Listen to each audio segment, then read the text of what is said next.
All right, well, you've got all the things. So we're going to not waste any time. I am going to start by sharing my ideas, and then I'll go through and read some of yours, but keep sharing how your first day went, when your first day is going to be, what questions you have, what you're planning. And although I'm saying this is for your best first day ever, the reality is you are the expert in your classroom, in your context, and only you can really decide what is going to be best for you, for your students, for your context. So I'm going to share a lot of ideas that I've had success with in the past and that I've shared with teachers and they've had success with as well.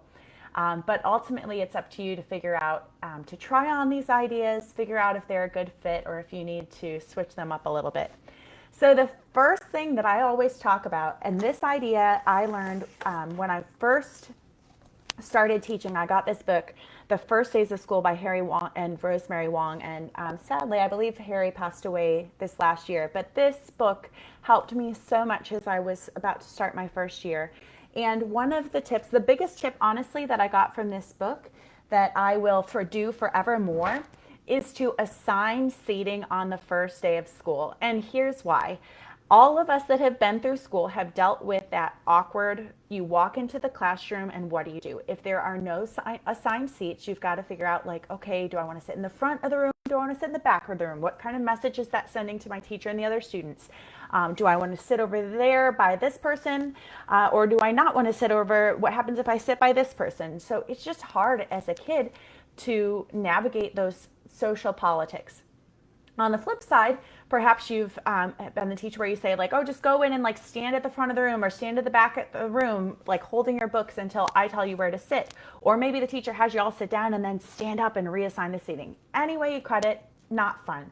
So Harry Wong had this awesome idea that he shares in that book, and I've kind of adapted it.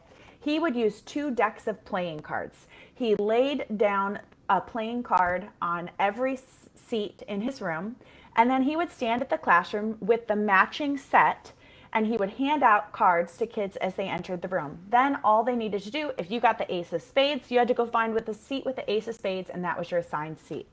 Many of you know and have used my character cards. I made it a little bit fun, a little bit languagey.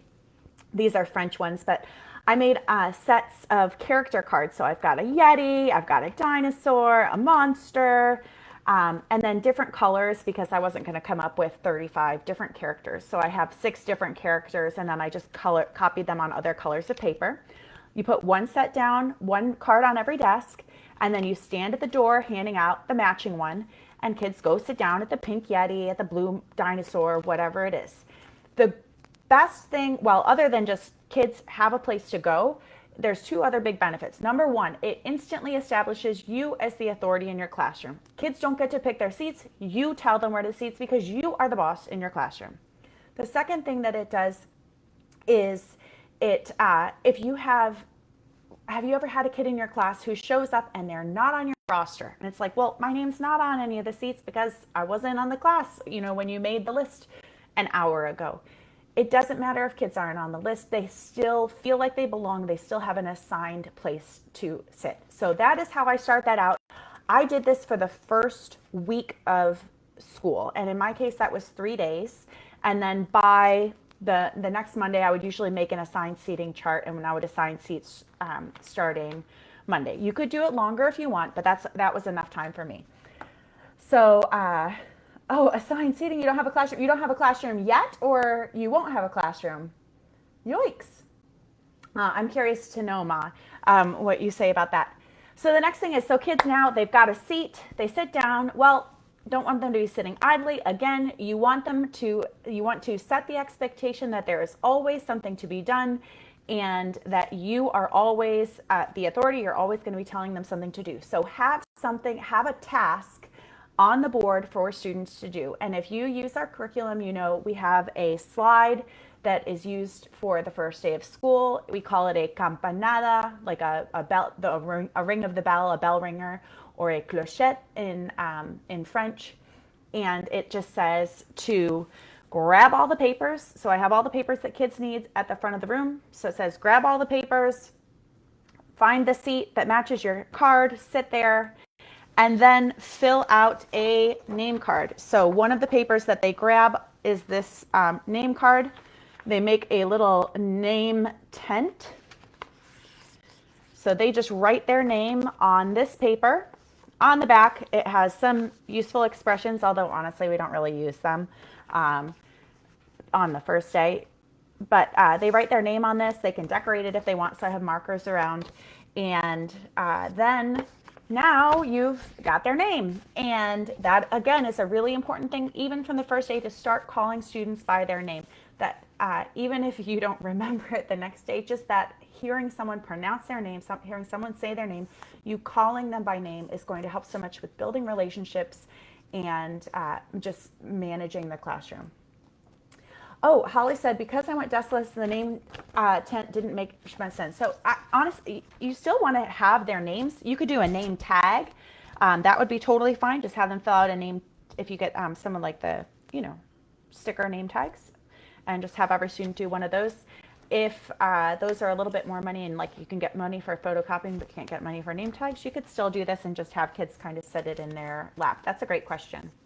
But yeah, I would do that. Oh yeah, so lots of you without classrooms. So yeah, you might have other situations where seats are assigned by the home teacher, homeroom teacher. So, either way, again, these are ideas in my mind, best case scenario. You might have to adapt for your context, but that's what we do. So they come in, they find their seat using the seating cards, they fill out their name on the name cards, and then I have this to reference throughout the class, and I'll tell you what I do with this at the end of the class period as well. So what are the papers that students grab? So a few things. I have them grab their syllabus on the first day, and we have an editable syllabus that it comes with the curriculum, but you can also grab it separate if you don't use any of our curricula. So you can edit all these pieces. This kind of walks through proficiency-oriented language instruction, expectations. You can edit it for the information that you want to share with your students. We also added to the same product a simplified version. So this is just a 2-page, meant to be front and back, but I didn't copy it front and back. A 2-pager that you can use. This comes in the same file. So if you haven't downloaded this, if you have this syllabus and you're like, I've never seen this before, just go back and download the file again. So I have them grab their syllabus. We aren't going to spend a lot of time talking about it on the first day, but they've got it. You might decide, I don't even want them to have it on the first day. I'm going to wait until my class roster has settled down and I know which kids are going to be in there, and then I'll give it to them. Another resource that I sometimes have given out on the first day, sometimes I've waited and given it out at an open house, although attendance at my open houses wasn't really great. So this was a parent letter, what to expect about Spanish class. Again, I think I have an editable version of this, but just kind of going over all of these things like, hey, your kid's language class is probably not going to be like your language classes were. We're not going to be studying grammar and vocabulary. This is the goal. This is what progress is going to look like. This is how you can help your student. And the last thing that I always had them grab on the day that they get the syllabus. So for me, I always gave them the syllabus on the first day of school. So I would assign this on the first day of school. This was the only homework they had all year. This is syllabus homework. I did not want to spend time going over the syllabus in class. So I sent them home with this homework. The parent had to fill out the caretaker. Actually, I just noticed I should update this. So it says parent or guardian. We use the term caretaker now. And then student on the other side. So it just has them go through. They have to answer a couple questions. What's one thing you like about this class as described in the syllabus? What did you read that makes you nervous or causes you concern? What do you foresee to be a challenge for you or for your child? What questions do you have about the class? So the idea being they've got to go home, read the syllabus, bring this back, and it's a great way for me to get questions from the parents, and then I can follow up as needed. So those are the papers that the kids pick up. Nothing too wild. All of those resources, Jesse, can be found in a couple of different places. First of all, you can search the blog, so parent letter. If you search that on www.comprehensibleclassroom.com, you'll find it. The other place is if you are a subscriber, in the subscriber library, there is a folder called like First Days of School or Materials for the First Days of School. It's First Days is the first letters, and it's in that folder, so you can find it there. just, yes, okay, yeah. So, yeah, so those are the papers that they pick up. Now, that is the administrative stuff. Then you'll probably need to take attendance, do whatever your administrative tasks are. But then the most important thing to do on the first day of school is to communicate with your students in the target language. You want to create a memorable first day experience that is going to help the students begin to develop two things. You want them to leave class thinking that I think I might like this class. You want it to be positive enough that they want to come back for a second day, especially if you have students that can still make decisions whether to keep or drop a class in the first week. I actually was never in that situation in all the schools that I taught at. The schedule was quite set on the first day of school, and students could really only switch out if there was some major issue. But I know that a lot of schools operate as like the first week or so of school is kind of a taste testing where you're trying out different classes to find something that's going to stick. So you want them to say, I think I might like this class. And the second thing is, I think I might do okay in this class. So you want them to feel, have a pleasurable experience, and you want them to have a successful experience communicating in the target language. And there's so many different activities that you could do for this. Although the language that you use is going to look different based on the level, you can really use the same activities, just adjust the language you're doing for. So the first thing that you can do is some kind of a picture talk using pictures from your life.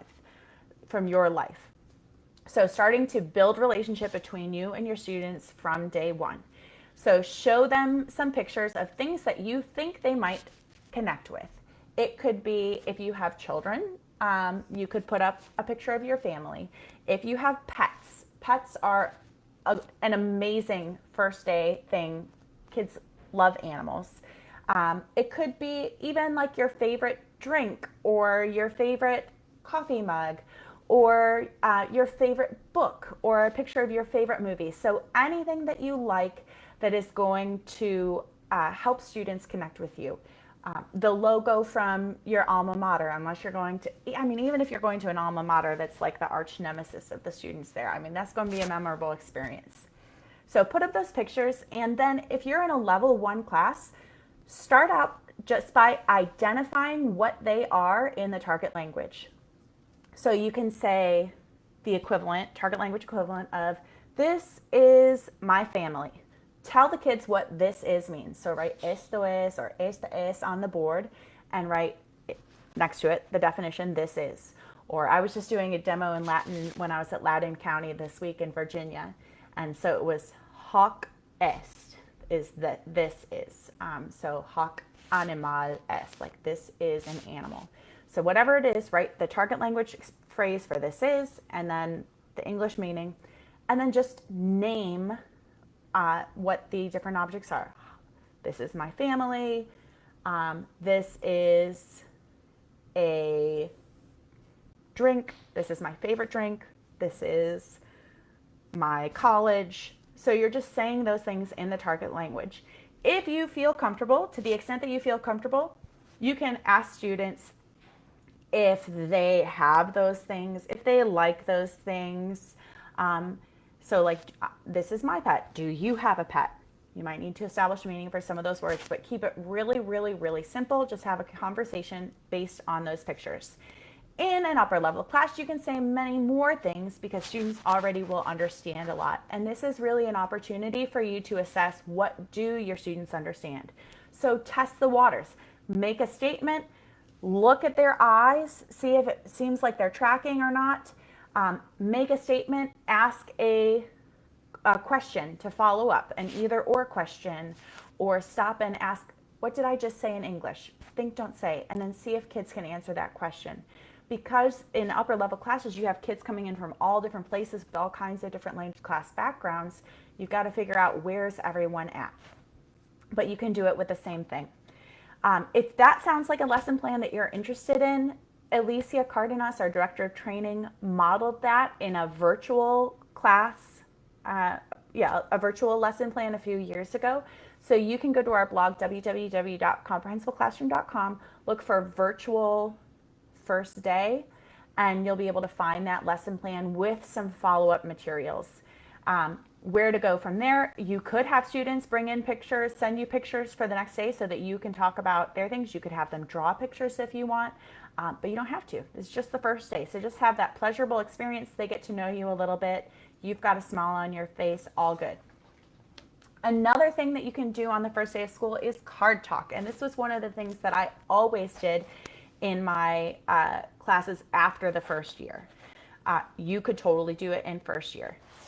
So have students draw a picture of something in response to a prompt. You might say, draw a picture of one thing you like and one thing you don't like. It might be draw a picture of how you're feeling today. Draw a picture of somewhere that you went this last summer.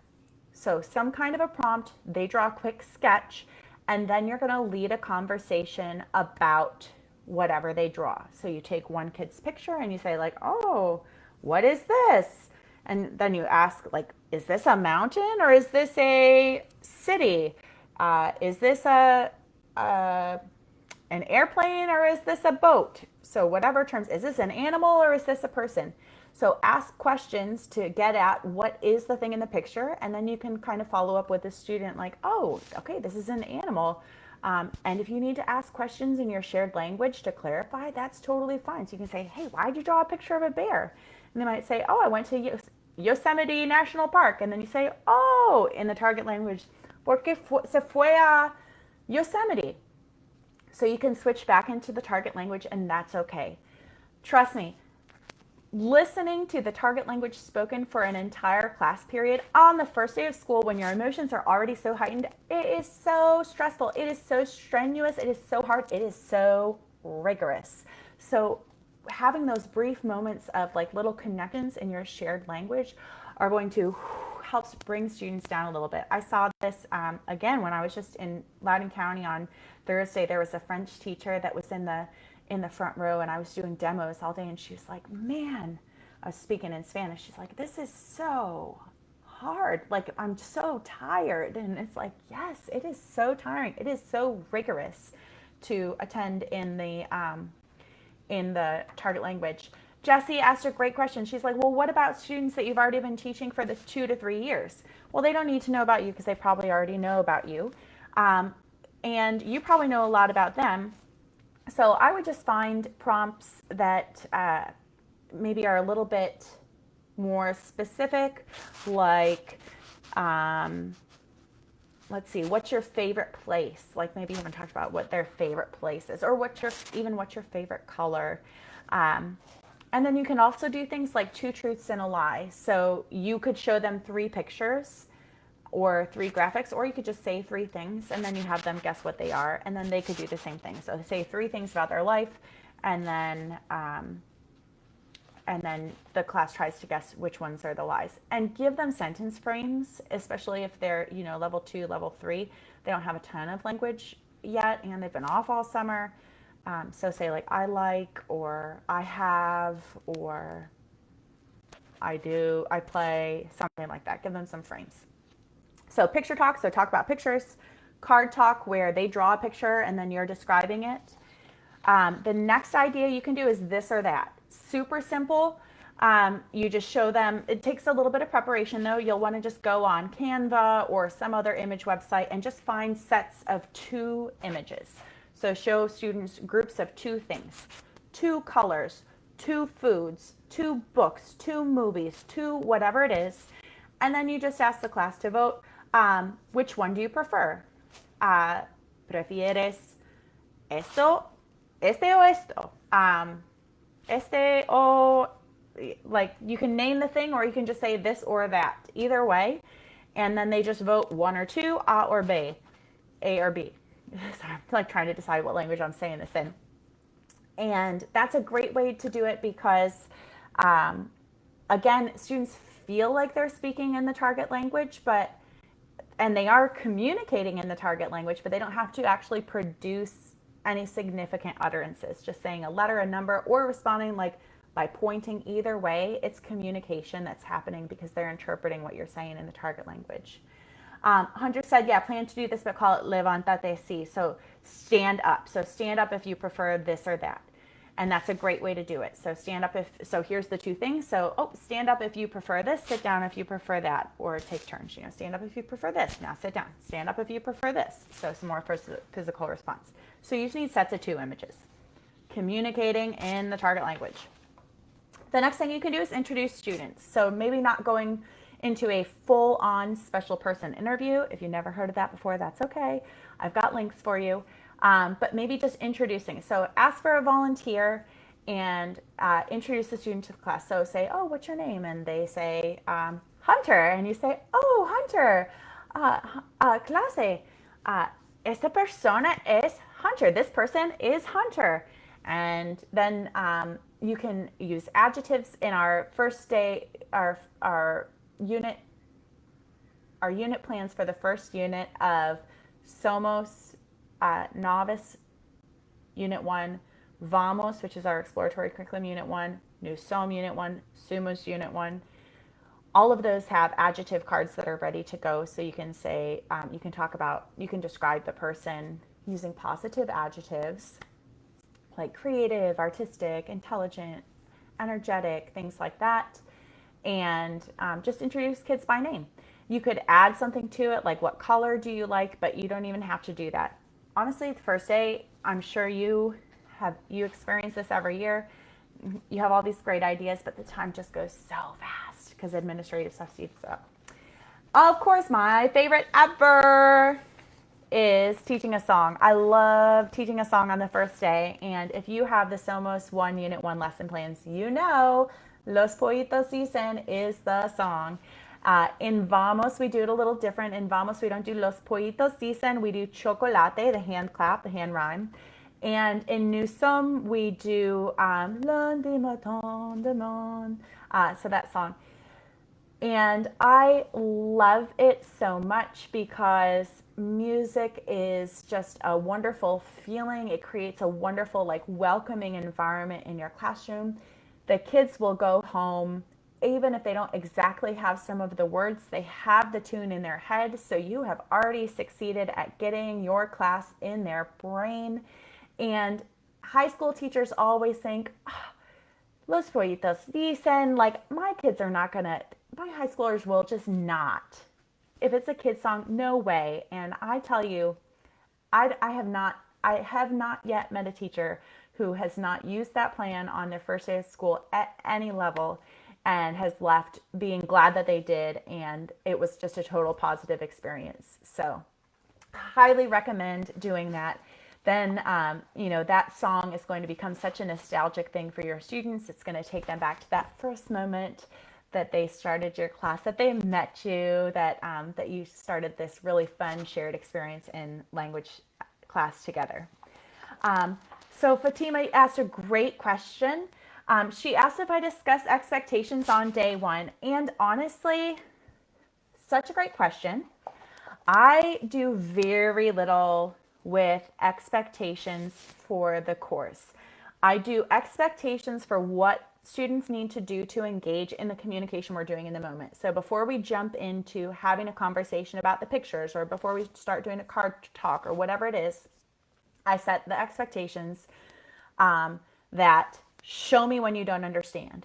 So I tell them the goal is that I'm going to be speaking to you in Spanish, and I'm going to be using all the tricks I've got to make sure that you understand everything I say. If you don't understand, if I say something and I lose you, I need you to show me that you don't understand. And so you can give them lots of different ways to do it. So you can say, and again, you've got to decide what you're comfortable with. So you can say, you can put up a stop sign. You can go like this, like it went over my head.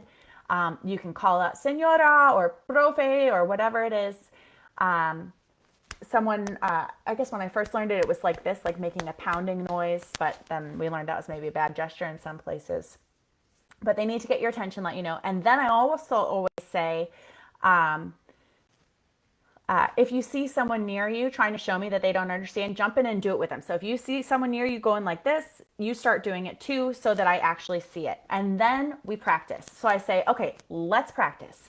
So then I say, blah, blah, blah, blah, blah, blah, like literally making nonsense noises, or maybe I'll say, hey class, today is blah, blah, blah, blah, blah. And then one of the students is supposed to go like, okay, we don't understand you. And I say, oh my gosh, thank you so much. Yay. And give them a high five. Like, you showed me you didn't understand. And if a student does whatever that gesture is, if they call your attention to the fact that they're not understanding, celebrate them. Okay, that is the most important thing. If your students don't understand you, they cannot acquire language. And so it is so important that, especially before you get tuned into how does each student respond when they start to lose that understanding, before you really know your students, those cues, if there are any students that are bold enough to tell you that they don't understand, that is just gold. So celebrate them when they do that. So that expectation I set. And then sometimes I'll do another expectation, like, you've got to keep your eyes on me, or like track the speaker, that kind of a thing. So if I'm standing over here, just like point your body in my direction, something like that. But really it's that understanding thing.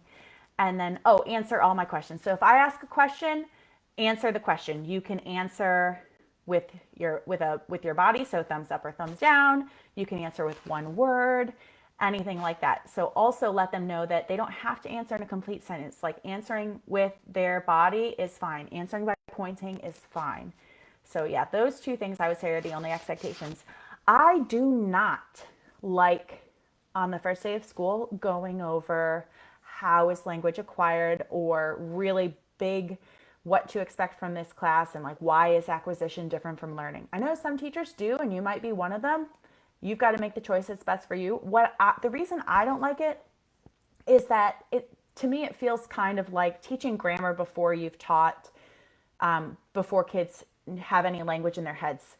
It's like they don't even have a context to which they can apply whatever you're saying. So after they've experienced what it means for you to be communicating in the target language, so after you've had that lesson of picture talk or card talk or teaching a song, whatever it is, then on the next class period, you can go back and say like, hey, remember when we did this yesterday? Well, this is why we did it this way, and this is how the class is going to go. So I really try to save that for a later class day. I don't do it on the first day, but you might have a great reason for why you do. So Selena asked, what's your first step to help them understand if they signal they don't? Oh my gosh, such a good question. So to some extent, it'll depend on what it was that I just said. But some things that I would try are repeating it and then translating it together, okay? Translating is not bad. Translating helps students understand. It helps build confidence. It helps get them on that comprehension train. You don't need to do a lot of it.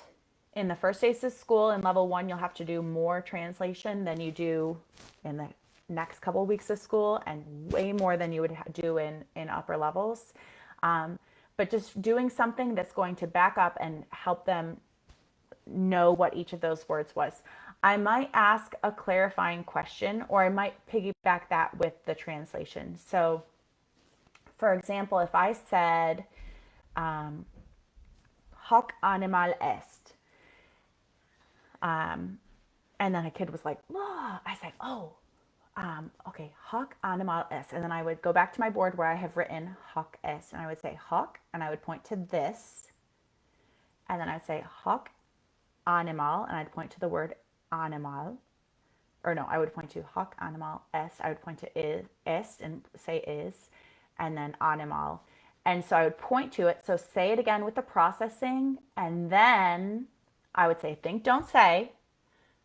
What does hoc animal est mean in English? And I would point to the English translation again. So I'm like feeding them.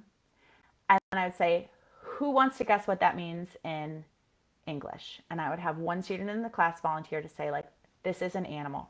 Okay? If they don't say this is an animal, they might say, what animal is it? I would say, yes, this is an animal. Does not matter what that kid says. You say yes, and then you say what it is. okay? Because we're not trying to make anybody feel dumb on the first day. So yes, this is an animal. Hawk, and then repeat it again, and then ask questions about it. So then park on that statement for a minute. That's what I would do if students show me they don't understand. So Anne said, yes, I was worried about Los Pollitos, but my high school students loved it. I know. So we've got ready to go first day. If you have any of our lesson plans, if you've got Somos 1, Unit 1, Somos 2, Unit 1, New Som 1, Unit 1, Sumos Unit 1, Vamos Unit 1, your first day is all laid out for you. You're going to have to modify it because your school is inevitably going to be different in some way than my school was. But that's just the really basic, you'll have something that you can do, and then you can just adjust it slightly. Andrea said, yes, the live is being recorded. Oh, Claudia, you said, I teach La Gallina Turuleca, and I have no idea what that song is, so I'm totally going to go look that up after this live.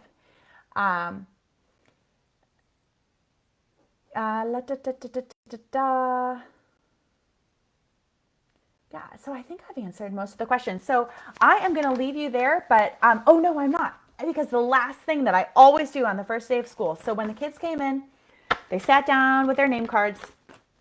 The instructions on the board said to fill out their name on the name card. And then in a mad rush, before they head out of the room, I go around, I have every student hold their name card like this, and I take their picture. Looks like a mug shot, but I take their picture with them holding their name card like this. And this might not be a thing for you, but boy, oh boy, do I love a good flashcard. And I straight up make myself flashcards. Well, on my phone. I just have all the photos saved in my phone, and I study them, because one of the most important things for relationship building is knowing their names. You've got to learn their names. And I had 175 students.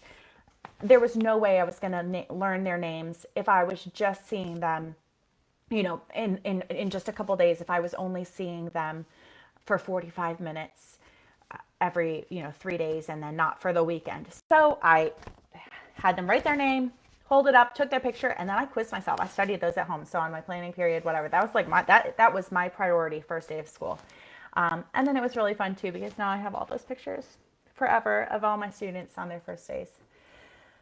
So yeah, that's first day. And I hope for all of you that are heading to your first days this week and in the coming days, I hope that you have an amazing day. All of these ideas are compiled in a handbook. Let's see, I made this handbook. You can download it free. It's in the subscriber library. Or you can just go to bit.ly. I will type it right now. Bit.ly. First Day Handbook is free and available at bit.ly/firstdayguide. You can get it there.